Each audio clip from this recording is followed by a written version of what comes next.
এই 50 টাকা 100 টাকার কাজ কইরা এই যে কেন জ্বর থেকে কাজ হয়ে গেল এই আগে আমার ভিডিও যারা দেখছেন এই ভিডিওটাও তারা দেখবেন অবশ্যই। যদিও ভিডিওটা 2-3 মিনিট হয়ে গেছে, আসলে একটা বিষয় তুলে ধরলে একটু কয়েক মিনিট হয়ে যায় অটোমেটিক। অল্পতে তো আসলে একটা বিষয় বোঝানো যায় না, বিষয়টা এরকম আর কি। আপনারা ভিডিওটা দেখবেন, আশা করি ভালো লাগবে। আসসালামু আলাইকুম রহমতুল্লাহ। বন্ধুরা সবাই কেমন আছেন? আজকে আমি ছোট্ট একটা বিষয় নিয়ে আপনাদের মাঝে হাজির হয়েছি, সেটি হচ্ছে কাস্টমারকে জবাব দিতে হবে জ্বর ভালো হলে কাশ কেন হয়। বিষয়টা এরকম, যদিও বিষয়টা শুনতে মজা লাগে। গত 2 দিন আগে আমি এক ভাইয়ের একটা কিপ্যাড মোবাইল, বাটন মোবাইল ঠিক করে দিয়েছিলাম। এটা হচ্ছে বাটন গুলো কাজ করতো না, ওয়াশ করে দিয়েছি সুন্দরভাবে। তারপর কাজ করলো, উনি দেখা চলে গেল। আজ 2 দিন পর উনি আইসা বলতেছে কি যে ভাই কি ঠিক করে দিলেন, মোবাইলের লাইট তো অফ হইতেছে না। তো আমি হাতে নিয়ে দেখলাম যে সেটিং থেকে এটা অলওয়েজ লাইটটা অন করা আছে, অলওয়েজ অন করা লাইটটা, যার কারণে লাইট সেটিং থেকে অফ করে দিছি, 20 সেকেন্ড করে দিছি, ঠিক হয়ে গেছে। তো আমি আসলে এই ভিডিওটা বানানোর উদ্দেশ্য একটাই, যে গ্রামের মানুষ খুবই সরল সোজা। ওনাদের সাথে চলতে হলে অনেক কিছুই স্যাক্রিফাইস করতে হয়, অনেক কিছুই ম্যানেজ করে চলতে হয়। গ্রামের মানুষ খুবই সরল সোজা, কিন্তু ওনাদের সাথে চলতে হলে খুবই ট্যালেন্ট লাগে।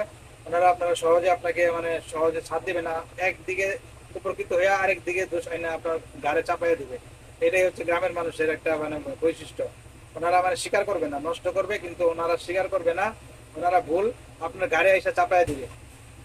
আমি ওনাকে একটি উদাহরণ দিতে গিয়ে আমি তারপর ওনাকে বললাম যে ভাই আপনার জ্বরের কারণে আপনি ডাক্তারের কাছে গেলেন, ডাক্তার আপনাকে নাপা ট্যাবলেট দিল, খাইলেন, জ্বর কমে গেল। তারপর হয়ে গেল আপনার কাশ, ফুসকুসানি কাশ হয়ে গেল। তো কাশ হওয়ার পরে এটা দোষটা কার দিবেন, শরীরের নাকি ডাক্তারের? তো উনি হাসলো, হাসা বললো যে আমি তো আসলে এগুলা বুঝি না, তুমি সুন্দরভাবে এটা করে দাও, আমি নিয়ে যাই, আমি সহজ সরল মানুষ। তারপর আমি করে দিলাম। তো এটাই আসলে কাস্টমার মানুষের অবস্থা এরকমই, দেশের মানুষের অবস্থা এরকমই। ওনাদের নাপা ট্যাবলেট দিবেন জ্বর সারার জন্য, জ্বর ভালো হইলে যখন হয়ে যাবো কাশ, তখন এসে আপনাকে ধরবে, বলবে যে আপনি কি ওষুধ দিলেন, জ্বর সারছে আবার কাশ হইলো কেন?